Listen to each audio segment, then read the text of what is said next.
A questão aqui também, ó, do Guilherme, que fala aqui, ó, Rafa, me tira uma dúvida sobre o período de descanso do solo.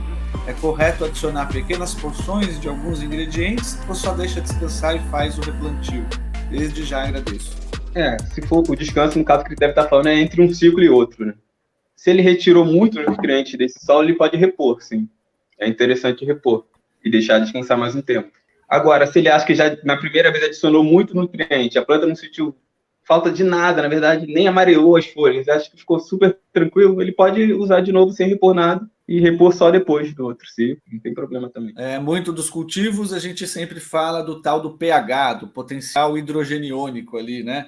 E isso vai ter, o que é isso? Explica para a galera em linhas gerais o que é esse pH e como que ele influencia no solo ali. O pH, ele mede ali, numa solução, quando você mede o pH, você está medindo a quantidade de hidrogênios livres nessa solução. Então, quanto mais hidrogênio livre tiver nessa solução, mais ácido vai estar o solo, ou a solução. Quanto menos hidrogênio livre, mais básico vai estar. Então, isso é o pH. Aí, o que acontece? No substrato orgânico, ele tem muitas cargas negativas, e o hidrogênio tem uma carga positiva. Então, o que o substrato orgânico faz? Ele captura esse hidrogênio, fica preso ali. Por isso que é difícil de alterar o pH no orgânico. Não é fácil você... Mas que você... Se o pH do substrato está 6,5, você joga uma solução no pH 5, vai continuar 6,5, não vai alterar fácil. Porque o próprio substrato captura esses hidrogênios livres. Eu nem tenho medidor de pH, de SP, nada disso. Só água. É que assim, a gente sempre vê, né, Rafael, daí é uma pergunta para você mesmo, os cultivadores mais antigos, das antigas mesmo, costumavam fazer sempre com inerte, fazendo essa alimentação. Isso daí, pelo que eu entendo, é para chegar é de alta performance, é para criar tipo um atleta, né? Como a gente tem seres humanos atletas e seres humanos, né, ali, e tem plantas atletas, vamos dizer assim, que é para chegar no máximo de porte que aquela planta pode dar, quer dizer, uma alimentação totalmente balanceada também é eficaz, só que para quem tem pouco conhecimento, para quem tem pouco tempo, isso passa a ser inviável de você ter esse controle tão rígido de alimentar diariamente, né? A performance da planta é a mesma nos dois, pode ser, não existe isso que o orgânico rende menos, não.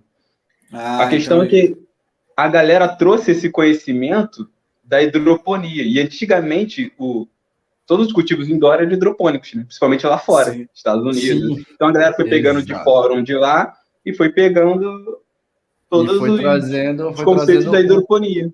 Um método hidropônico de cultivo, e não existe um método de cultivo, né? Exatamente. E eu ando observando, cara, seguindo aí os growers da Califa, né, e tal, cara, a galera tá indo pro cultivo orgânico também e tá trazendo resultados bombásticos, né, para quem... A aeração, a retenção de água e a nutrição que você adiciona, e a parte biológica, né, os micro-organismos. Pô, vou cultivar no solo inerte. O que eu preciso me preocupar, Rafa? Assim, o que não pode faltar? Quais são os principais cuidados assim que você dá de dica pra galera?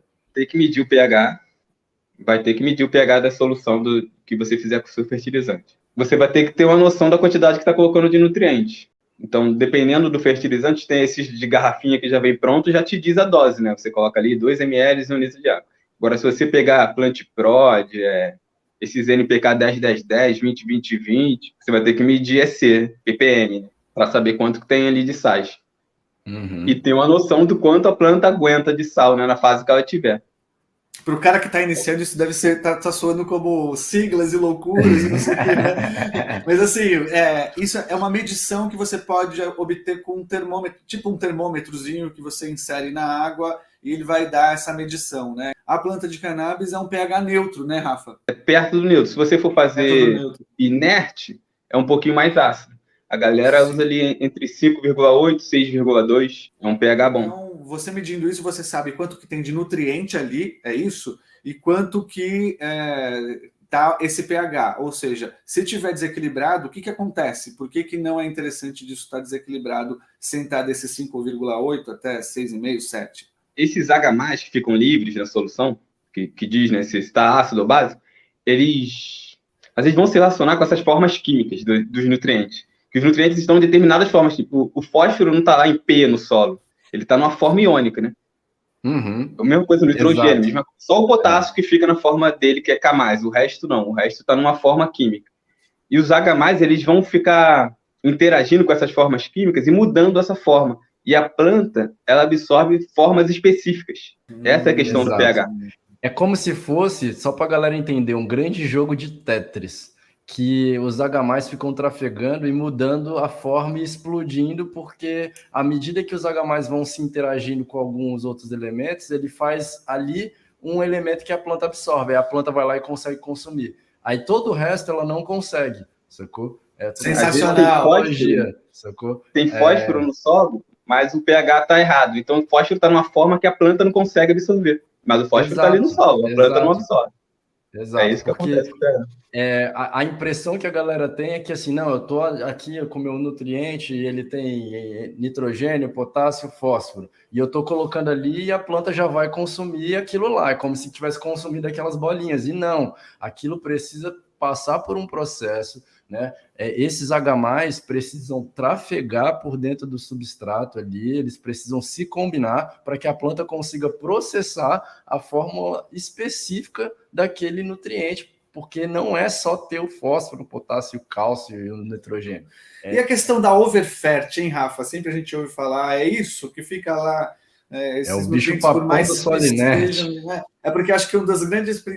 No começo dos primeiros cultivos, a pessoa pensa, né? Ou quem nunca mexeu com planta, assim, né? Nenhum tipo de planta. Fala, pô, quanto mais nutriente eu vou colocar aqui, mais ela tende a, né, bombar, porque daí vou alimentar pra caramba, vou deixar ela bombando. E daí vê que a planta morre, né, Rafa? E por que isso acontece assim? O que acontece é que a concentração de sal fica tão alta no substrato que a planta, em vez de absorver água do substrato, ela perde água para o substrato. Por isso que ela vai secando. Ela perde água para o substrato, ela não consegue absorver.